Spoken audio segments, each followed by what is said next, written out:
What's going on, guys? It's Zach here, bringing you guys another fantasy football video. So I'm going to be going over 9 players that I've been looking to buy low on ahead of week 4 in the NFL. It's been a really exciting first 3 weeks of the NFL so far. We're sort of hitting that quarter point through the regular season of fantasy football, and a lot of you guys are at that point where you're sort of starting to realize how good or how bad your fantasy football teams are, and however good or however bad of a start you're off to, it's really important to make sure that you keep making your teams better throughout the course of the season. That way, come playoffs, you guys are primed to really take your teams over the top and make sure you get all the way to that championship, because we're not playing just to make the playoffs. We're here to win our championships, and making sure your team gets better throughout the whole course of the season is one of the best ways to do that. One of the best ways to make your teams better over the course of the season is just to stay active, stay up to date, and make as many trades as you can. Make sure you're doing things to improve your roster week over week, and make sure that while other teams are letting their team stagnate and not get better and better, you're the team that's ascending over the course of the season. And trading is one of the most fun ways to do that. It's probably my favorite part of fantasy football, to be completely honest. I love the wheeling and dealing aspect. It's a lot of fun.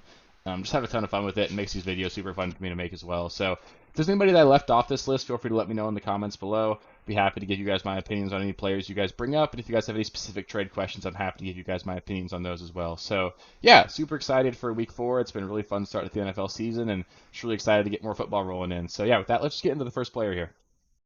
So the first player I'd be looking to buy low on is actually Kyron Williams. Kyron Williams just as close to a workhorse running back as there is out there in the NFL right now. He literally played 100% of the offensive snaps this past week against the Cincinnati Bengals, and it really just didn't correspond to a high-end fantasy performance. He ended up putting up quite a bit of a dud, actually. He ended up with like 8 PPR fantasy points, and that's certainly not something that you want to get out of a guy that's getting that many snaps. But the fact of the matter is he was stuffed in the goal line twice in this one. He did have 4 total touchdowns in each of the first 2 weeks, so he was due for a bit of regression in that regard, but he is given that goal line whirl, and that's going to be something that's super useful for him. And on top of that, he saw 7 targets in this one. That turned into only 2 catches. If you watch the game between the Rams and the Bengals, Matthew Stafford just could literally not hit the broadside of the barn when he was throwing the ball to Kyron Williams. He was super inaccurate, and the one time he actually did hit Kyron Williams for a big play, his knee was down on a sack, so you could argue he was going to have 8 targets for 3 catches there if that one was just a little bit closer. So Kyron Williams is super involved in this offense. He's a pretty good pass catcher. He's probably not going to be a super efficient runner of the football. He'll probably average just under 4 yards per carry, but he's going to be given about 20 opportunities a week in this offense, and that's extremely valuable, especially given how many of those are passing opportunities. If he scores a touchdown every single week as well, which won't happen, but he's going to be like a 15 to 20 point per game guy over the rest of the season. I don't think people are realizing just how valuable he is. There is no competition on this backfield for him to really lose touches to. I don't think the Rams are in a position where they're going to bring anybody else in either. So Kyron Williams is absolutely going to continue being the dominant running back in this offense. And the running backs and this Rams offense is by no means bad. They're certainly going to be around average this season. And if Cooper Kupp comes back, we could see the offense ascend even more. And I think that Kyron Williams probably ends up being like a low-end running back 1 the rest of the season. And after how poor of a performance he put up just from a fantasy perspective this last week, I don't think he's going to cost you that because he doesn't have much of a name pedigree. He's coming off of a bad week. I think a lot of people might think the hype's over and it's time for him to fall back into irrelevance. But I really do think Kyron Williams is going to be a rock-solid roster piece for you guys, and somebody that, especially if you're running back needy, you should absolutely be targeting, because I think he's going to be a very solid asset for you guys, and I don't think he costs all that much right now. Next guy I want to talk about on this list is actually a guy who made the list after week 1, and that's going to be T. Higgins. He's been absolutely awful for 2 of the first 3 weeks with Burrow's calf injury. It just makes it really tough for T. Higgins because generally his receiving ability is at his best when he's outputting down the field, putting up those big plays, and Burrow's not able to extend plays for long enough to allow T. Higgins to get downfield. On top of that, Higgins just really didn't play well at all in week 3. He had 2 really bad drops. He caught 8 targets in this game and only caught 2 passes. So between weeks 1 and 3 combined, he's now seen 16 targets and only caught 2 passes. That is just historically inefficient usage. He's going to be much better than that. He's too good of a player for him not to be. And once Burrow's fully healthy, which will happen at some point in the season, the Bengals sort of salvage their season with a win here. They'll be in it. They'll be a team that's probably going to be a contender for the rest of the season. And when Burrow is healthy, we know that Higgins is like a high-end wide receiver too, a super useful fantasy asset for you guys, and somebody that I don't think costs all that much right now because of how bad he's been the first 3 weeks. I know he had the really great week 2, but 2 bad weeks out of the first 3 is something that's certainly going to scare people off. And we should have to remember that it's just a 2-week span. In general, wide receivers are just inconsistent in fantasy football. Their usage is a lot less or a lot more volatile because like a running back, they're going to get 20 touches every single week. Wide receivers are guys that see 7 to 10 targets, and with only like a 60% success rate on a target, there's just plenty of volatility with a wide receiver. So you have to understand that you're going to have the highs and lows with any good wide receiver, and T. Higgins is just coming off of 2 out of 3 bad weeks. So Higgins is going to be great. I don't think he costs as much as he should right now, and he's certainly somebody that I'm looking to involve in trades this week. Next player I'd be looking to buy low on right now is actually Ramik Stevens, another running back on the list. Ramondre's gotten over 18 touches in every single game so far this season. That is elite usage from the running back position, and he's coming off of a 7.2 point performance in PPR formats in a game where Ezekiel Elliott actually outproduced him. He had 16 carries for 80 yards in this one. I think a lot of people might be panicking over that, thinking this is becoming more of a timeshare, but in reality, Ramondre is still the clear pass catching back in this offense. He's being given a ton of work, and this was just the game where the Patriots really just played it safe, knowing they were the better team against the Jets, and just sort of hunkered down and let the Jets beat themselves. So we're really in a situation here where Ramik Stevenson just hasn't put up a big performance so far through 3 weeks, but he's going to be a low-end running back one on the season. He's too talented as a player and too large of a role for this offense. I think this Patriots offense is actually going to be much better this season than it was last year. We haven't really seen it quite yet, but I think they'll put it together and be a little bit better over the course of the stretch of the season, and Ramondre's going to be really solid for you guys. I think a lot of managers, too, are just sort of fed up with the poor performances so far. There's that stigma surrounding Patriot running backs. They just can't be very reliable in fantasy either. So I think Ramik Stevens is a guy that's being undervalued right now, and he's certainly somebody that I'm at least trying to, just poke the needle on and see what sort of value the manager that has him is looking for. Maybe they're off to a tough start and they just want to move on and get someone different. He's certainly somebody that I think is going to be really useful for you guys down the stretch. So I just send some offers out there and see what you can do to get Ramondre Stevenson on your rosters right now. Next up, we've got another wide receiver on this list, and that's going to be Calvin Ridley. The Jaguars' offense has just been absolutely awful each of the last 2 weeks. On top of that, Ridley's been playing very poorly as well.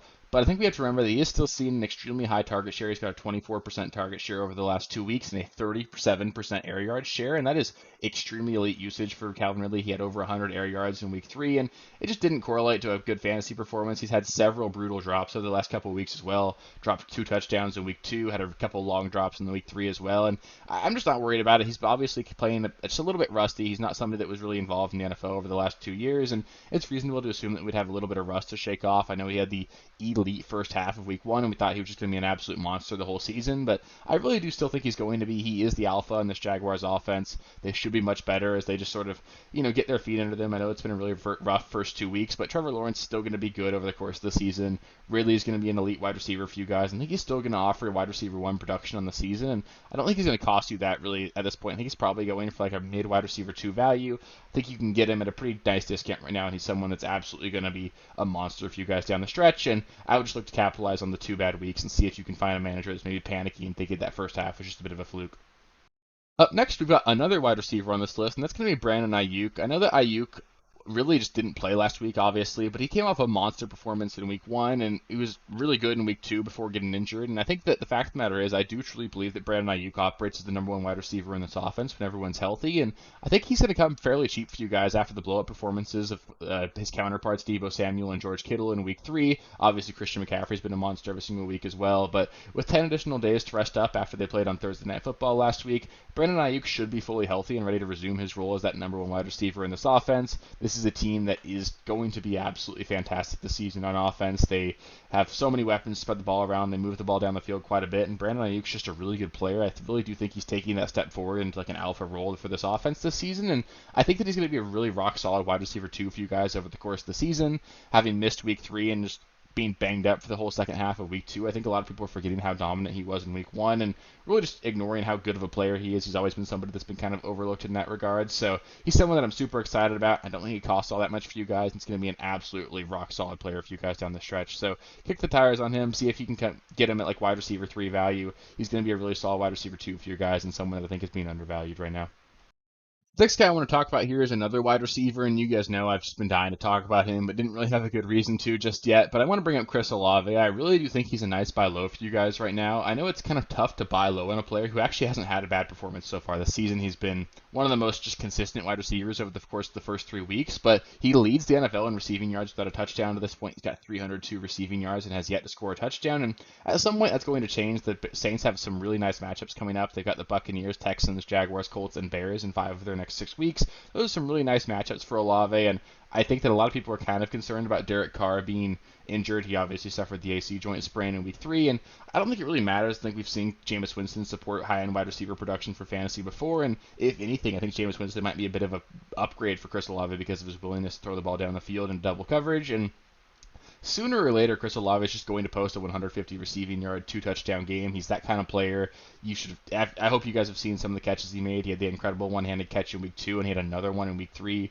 He's just an elite player. He's going to explode at some point here, and he's someone that I really want to get on my rosters if I can. So I think he's going to be a top 10 wide receiver all season for you guys, and I don't think he necessarily costs that right now. I'd kick the tires on him just a little bit, see if managers are a little bit frustrated that he's not getting that red zone usage quite yet. But he has had a couple touchdowns just sort of going in and out of his hands in the end zone. He's someone that certainly think is going to bounce back and have some very high-end performances, and I want to get him on my roster before that happens.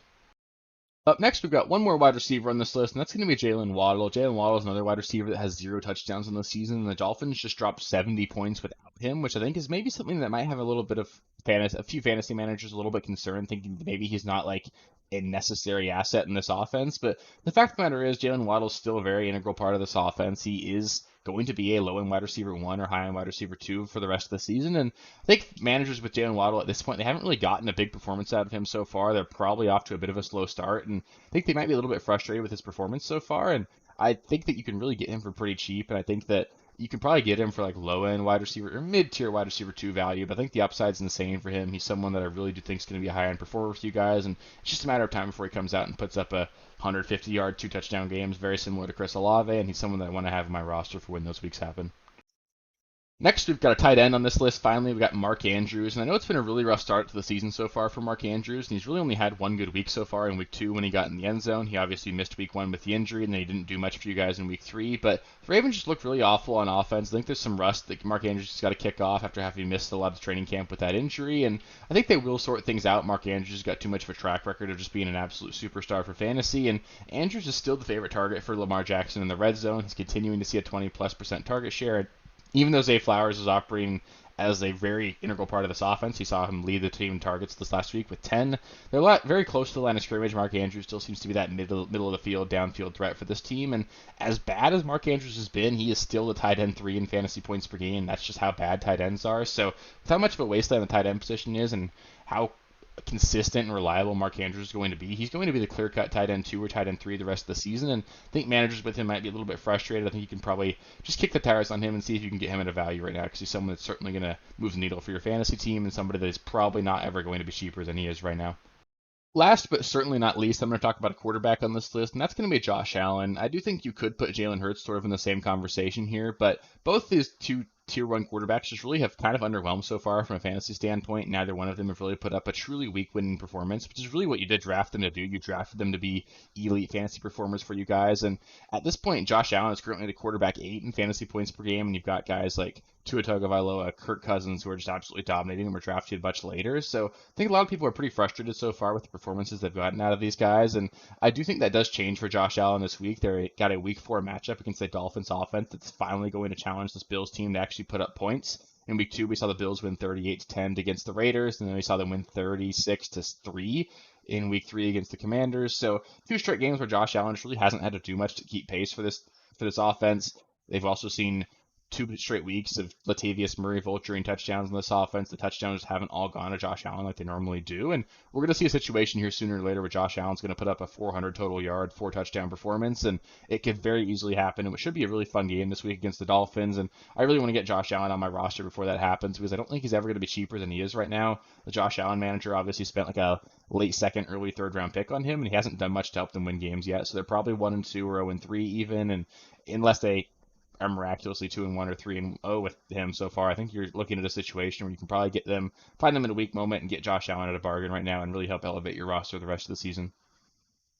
So that'll do it for this week's episode of the Buy Low series, where I went over 9 players that I'm looking to buy low on in fantasy football this week. If you guys have anybody that I didn't bring up that you felt like I should have, feel free to let me know in the comments. Like I said earlier, I'll let you know what I have to say about those guys. If you guys have any specific trade questions, as always, let me know in the comments as well. I'm happy to help you guys navigate those trade discussions. Today as well, there will be a video where I go over 5 players I'm looking to sell high on, so feel free to take a look at that video. It should be really helpful. I hope you guys do watch both. They both should be super helpful in helping you guys identify which players to involve in trades this week. If you guys have any additional questions as well, as always, feel free to let me know in the comments. I just love interacting with you guys. If you guys want to help support the channel, we're just over 850 subscribers, and I'd love to hit 1,000 by the end of the NFL season. It's been a goal of mine for a long time, and I'd love to get there. So if you guys haven't subscribed already, please do. It just helps the channel a lot. It really helps me just have a lot of fun seeing the community grow and all that. So it's super fun. If you guys did find this video helpful at all as well, please do just give it a thumbs up. It helps with the algorithm and helps grow the channel. So well, thank you guys so much for watching the video, and I'll catch you next time. Thank you guys for watching. If you haven't already, please be sure to subscribe to the channel, like the video, check out these other videos here if you haven't. If you want more content, please feel free to follow me on Twitter at RealSteelFFB. I'll be more active on there as the season goes on. Thanks. Catch you later.